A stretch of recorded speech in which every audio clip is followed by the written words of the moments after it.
అందరికీ నమస్కారం. Welcome to our channel. ఈరోజు టాపిక్ ఏంటంటే మన యొక్క భారతదేశ యొక్క సంస్కృతి గురించి ఎంత చెప్పుకున్నా తక్కువే అవుతుంది. ఎందుకంటే అద్భుతమైన కట్టడాలు, అపురూపమైన శిల్పాలతో నిండి ఉంటుంది. ఎంత చెప్పుకున్నా, ఎన్ని తరాలు చెప్పినా తక్కువే అవుతుంది.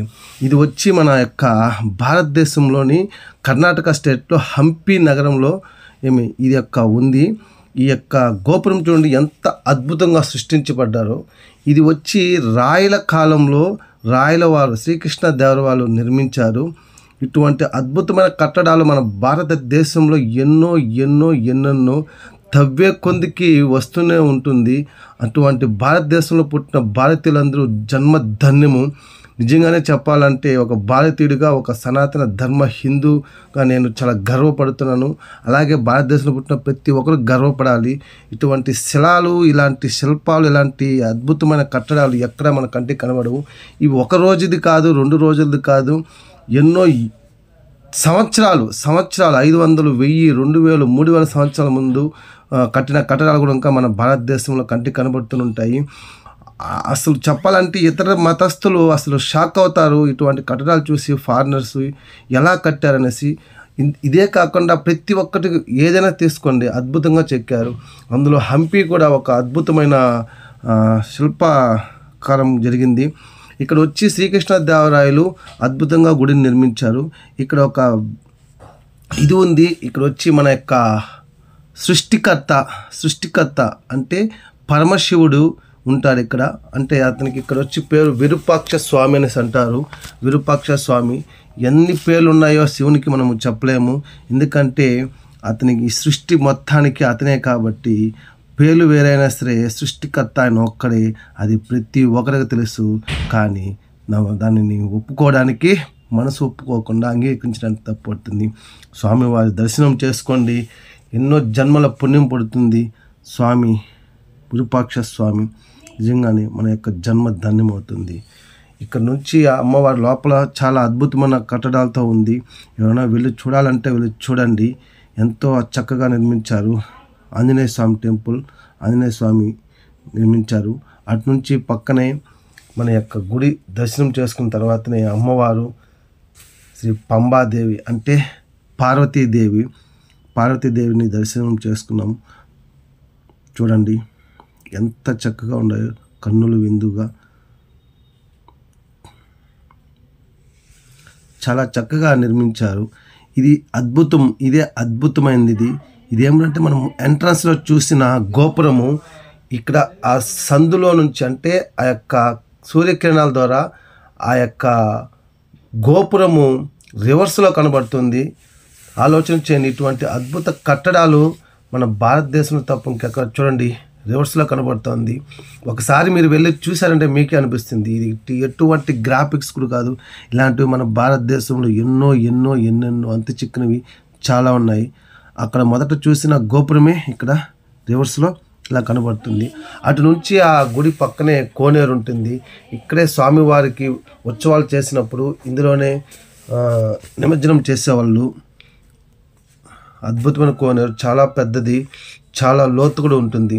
మేము వెళ్ళి చూసినప్పుడు చాలా లోతు ఉంది. అది పురాతన కాలంలో 500 సంవత్సరాల క్రితం ఇది రాయల వారి పరిపాలన అంటే మనకు తెలిసింది. అందులోనే కోనేరు, స్వచ్ఛమైన వాటర్ ఉన్నది. ఈ వాటర్ వచ్చి తుంగభద్ర నుంచి ఇందులోకి వచ్చేదన్నమాట. చాలా అద్భుతము. దీని పక్కనే, ఈ కోనేరు పక్కనే మనకు తుంగభద్ర నది అనేది ఉంటుంది. ఆ తుంగభద్ర నది అందరికీ తెలిసిందే, ఎంతో అద్భుతమైన నది. ఈ నది ద్వారానే మనకు ఇలా వెళ్తూ ఉంటుంది. దీన్నే పంబ అనేసి అంటారనేసి చరిత్ర చెప్తూ ఉంది. చూడండి ఎంత చక్కగా ఉందో. ఆ నది దాటుకుని వెళ్ళిన తర్వాత అక్కడ మనకు శ్రీరామచంద్రమూర్తులు ఉన్నారు. అలాగే ఆంజనేయ స్వామి టెంపుల్ కూడా ఉంది. చాలా పెద్దదంట. మేము అంత దూరం వెళ్ళలేకపోయాము దాటుకొని. చూడండి అద్భుతమైన నది, చాలా లోతుంటుంది కిందకి దిగే కొందికి. చాలా చక్కగా ఉంది. చాలా జన్మధన్యమైంది వెళ్ళి చూసినందుకు. ప్రతి ఒక్కరూ ఎంత సంపాదించినా సరే ఖర్చు అయిపోతుంటుంది. ఎత్తి పెట్టినా సరే మనం ఖర్చు పెట్టకపోయినా సరే అది ఏదో ఒకటి దోచుకొని పోతూ ఉంటారు. కానీ మన భారతదేశం మూలాల గురించి తెలుసుకుని వాటిని వీక్షిస్తే మనసుకు చాలా ప్రశాంతత అనేది ఉంటుంది.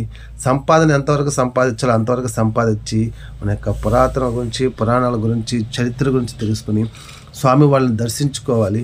మన భారతదేశంలో ఉన్న శివుని యొక్క శివలింగాలను దర్శించుకుంటే వచ్చేంత పుణ్యం అంతా ఇంత కాదు. మనందరికీ తెలుసు జ్యోతిర్లింగాలు. ఆ జ్యోతిర్లింగాలను దర్శించినంటే ఎంతో పుణ్యం. చూడండి అంత అద్భుతమైన కట్టడాలు. ఇది బయట వచ్చిన తర్వాత అద్భుతమైన శిలతో చెక్కి పెట్టినారు. అంత టెంపుల్సే దగ్గర 12 టెంపుల్స్ ఉన్నాయి. చూడండి ఎంత చక్కగా గోపురాలు చెక్కారు. చూడండి అద్భుతంగా కంటికి కనువిందు చేసేటట్టుగా చెక్కి పెట్టారు. చూస్తూ ఉంటే అసలు చూసిన అనిపించింది. చూడండి ఎంత బాగా చెక్కారు. అప్పట్లోనే రాళ్ళతో చెక్కి ఎలా నిర్మించాలని ఆలోచన చేసినామంటే మనకు అంత చిక్కదు. దగ్గరికి వెళ్ళి చూసినప్పుడు ఇవన్నీ కొండలపైనే ఎలా ఎత్తుకెళ్ళారు, ఎలా చేశారనే ఆలోచన చేయండి. ఇలాంటివి ఇంకా ఎన్నెన్నో అద్భుతమైన కట్టడాలు ఉన్నాయి. ఇక్కడే మనకు ఏకశిలా విగ్రహాలతో కట్టినవి చాలా ఉన్నాయి. ఈ ప్రాంతంలోనే మనము రాయల వారు వజ్రాలని రాసులుగా పోసి వ్యాపారం చేసేవాళ్ళంట. దాన్ని కొనుక్కోవడానికి ఇతర దేశాల నుంచి ఫారినర్స్ వచ్చి వ్యాపారాలు చేసి తీసుకెళ్ళేవారంట. చూడండి ఎంత భారతదేశం ఎంత గొప్పదో, ఎంత చరిత్ర ఉందో. వాటిని చూసి ఈ చోటే వజ్రాలని రాసులుగా పోసి అమ్మేవారంట. వ్యాపారం జరిగేదంట. అది గుడికి ఎదురుగా వచ్చే ప్లేస్ అనమాట. గుడి నుంచి ఒక 1 కిలోమీటర్ దూరంలో ఉంది. అటుపక్క ఇటుపక్క కట్టడాలు వ్యాపారం చేసుకోవడానికి పెట్టున్నారు. ఈ యొక్క వీధిలోనే, తిరువీధిలోనే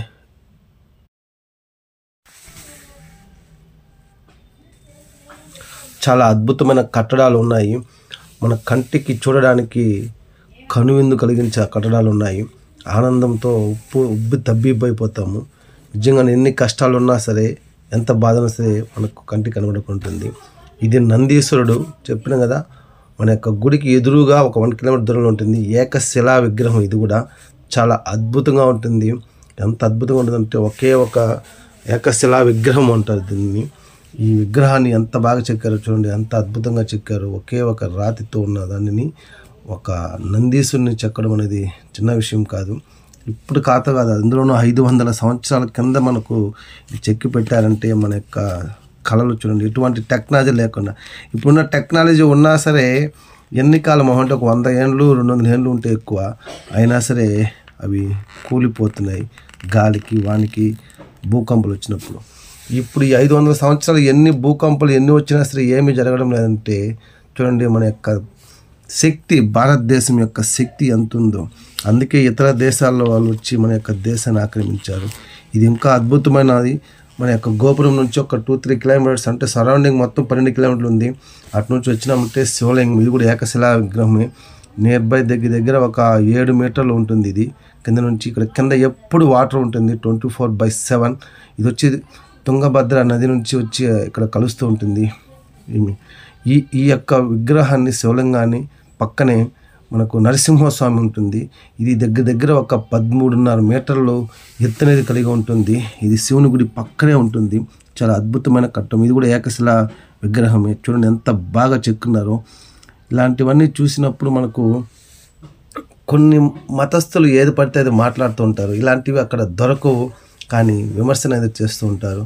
ఈ యొక్క మొత్తము సరౌండింగ్ మొత్తము హంపి ఒక 12 కిలోమీటర్స్ ఉంటుంది చూడడానికి కట్టడాలు. ఇక్కడంతా ఏనుగులు గుర్రాలకి విద్యను నేర్పించేవాళ్ళంట. అలాగే రాణులు, మహారాణులు, చెలికత్తులు వాళ్ళందరూ ఉండడానికి కోట అనమాట. ఇవంతా ఇక్కడే ఉండేవాళ్ళంట. ఇక్కడే స్నానాలు కావచ్చు, వాళ్ళు ఉండడానికి, ఆటలు ఆడుకోవడానికి, ప్రతి ఒక్కటి గుర్రాలకి, ఏనుగులకి ఇక్కడ విద్య అనేది నేర్పించడం జరుగుతుంది. చూడండి ఎంత బాగా కట్టడాలు ఉన్నాయో. చాలా అంటే చాలా హ్యాపీగా ఫీల్ అయినాం వెళ్ళినప్పుడు. అన్ఎక్స్పెక్టెడ్గా వెళ్ళాల్సి వచ్చింది అక్కడికి. అనుకోని మాత్రం వెళ్ళాల్సి వచ్చింది. అన్ఎక్స్పెక్టెడ్గా వెళ్ళాం. చాలా అద్భుతంగా ఫీల్ అయ్యాను. మీరు కూడా ఒకసారి వెళ్ళి దర్శించండి. ఇది చూడండి ఎంత బాగా చిన్న విగ్రహాలు. ఎంత అంటే ఇది వచ్చి నృత్యం చేసే యొక్క ప్లేస్ అనమాట ఇది. ఆ ప్లేస్లోనే చూడండి, ఆ ప్లేస్ అనేది తెలియపరచడం కోసమే ఆ నాట్యానికి సంబంధించిన భంగిమలని చెక్కారంటే ఎంత అద్భుతం చూడండి. చాలా అద్భుతం. కొంచెం ఎత్తైన ప్రాంతంలో అక్కడ నాట్యం చేసేవాళ్ళంట. అప్పటి కాలంలో చెలికత్తులు రాజులని, మంత్రుల్ని వాళ్ళందరినీ ఆనందపరచడం కోసము నాట్యంతో కలకలలాడుతూ ఉండేదంట రాయల వారి కాలంలో. చూడండి ఎంత అద్భుతంగా చెక్కారు. ఎంత చెప్పుకున్నా తక్కువ అవుతుంది. మన యొక్క భారతదేశం యొక్క చరిత్రని పురాతన కాలం గురించి చెప్పుకోవాలంటే ఎంత చూడండి ఎంత చక్కగా ఉంది అసలు. స్టెప్ బై స్టెప్ కన్నులు విందుగా ఉంటుంది. ఓపికగా చూడాలి. కానీ మేము 1 డేలో మొత్తం హడావడిగా చూసాము. కానీ ఓపికగా 2 డేస్ ఉండి చూస్తుంటే చాలా అద్భుతంగా ఉండేది. టైం లేకుండా చూడలేక వచ్చేసాము. నిజంగానే చాలా అద్భుతమైన కట్టడాలు ఇంకా ఎన్నో ఉన్నాయి చూడాల్సిన ప్రదేశాలు అక్కడ. మేము కొన్నే చూసి వచ్చేసాము. చూడండి ఎంత అద్భుతంగా చెక్కున్నారు. చూడండి వర్ణించాలంటే వర్ణిస్తూనే ఉండొచ్చు మన యొక్క భారతదేశ చరిత్ర గురించి. ఎన్ని తరాలైనా సరే యుగాలైనా సరే వర్ణించలేనంత ఉంటుంది. అటువంటిది వదిలేసి పనికి మాలిన అన్ని మతస్థుల మాటలు వినేసి మతాలు మారుతూ కొంతమంది ఇబ్బందులు పడుతూ ఉన్నారు. అలాంటి వాళ్ళకి నేను చెప్పదలుచుకుంది ఒకటే, దయచేసి ఇలాంటివంతా చూడండి, చూసి తెలుసుకోండి. ఈ చరిత్ర అబద్ధం కాదు, నిజాలు. కానీ అక్కడ ఇలాంటి నిజాలే లేదు. ఇలాంటివి మన కంటి ముందు కనబడుతుంది. 500 సంవత్సరాల ముందు, 2000 సంవత్సరాల ముందు, 3000 సంవత్సరాల ముందు మన కంటి భారతదేశంలో కనబడుతుంది ప్రూఫ్లు. చూడండి ఇది ఇంకా అద్భుతము.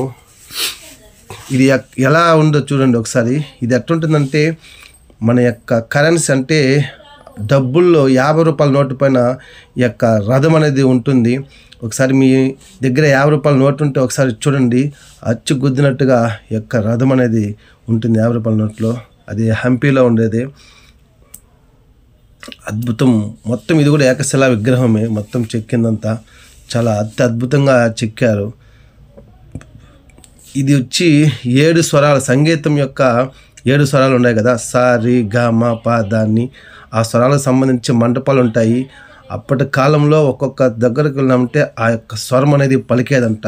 సరి గ మ ప ద ని అనేసి సంగీతం కచేరీ నేర్పించే మంటపం అది ప్లేసు. చాలా అద్భుతంగా ఉంటాయి కట్టడాలు. ఆ కట్టడాల పైనే వాటి రాళ్ళపైన ఒక్కొక్క స్వరము వస్తుందంట వాటిని తాకినప్పుడు. ఇది చూడండి, ఈ కట్టడం వచ్చి అక్కడ దూరంగా కనబడుతుంది. అక్కడ వచ్చి సభలు జరిగాయన్నమాట. ఎవరన్నా తప్పు చేసినప్పుడు దండన విధించడానికి అక్కడే సభలు జరిగి విచారణ చేసి వాళ్ళకి దండన అనేది విధించేవాళ్ళంట. ఎంత అద్భుతమైన ప్రదేశమో చూడండి. అటు నుంచి ఆ పక్కనే ఒక కొలను ఉన్నది. ఆ కొలనులో చాలా మన యొక్క సినిమా ఇండస్ట్రీ, భారతదేశ సినిమా ఇండస్ట్రీ పాటలు అనేది తీశారు. అంత దూరం వెళ్ళకపోవడం చాలా దూరం అనేసి అందుకనేసి జూమ్లో తీయాల్సి వచ్చింది, టైం లేదనేసి. యాక్చువల్గా 6కి అంతా క్లోజ్ చేస్తారు. ఈ యొక్క అద్భుతమైన కట్టడాలన్నీ చూడాలంటే మీరు మన యొక్క కర్ణాటక స్టేట్లోని హంపీకి వెళ్ళాల్సిందే. అది దగ్గర మన ఆంధ్ర వాళ్ళు అయితే ఒక్కొక్క ఏరియా నుంచి ఒకటి ఉంటుంది. అది కర్ణాటక స్టేట్లోని హొస్పేట తాలూకా బళ్ళారి జిల్లా అవుతుంది. కాబట్టి ఎవరైనా వెళ్ళి చూడాలనుకుంటే చూడండి. హొస్పేట నుంచి ఒక 12 కిలోమీటర్లు ఉంటుంది హంపి. ప్రతి ఒక్క సౌకర్యం ఉంది అక్కడ, వెళ్ళి చూడండి.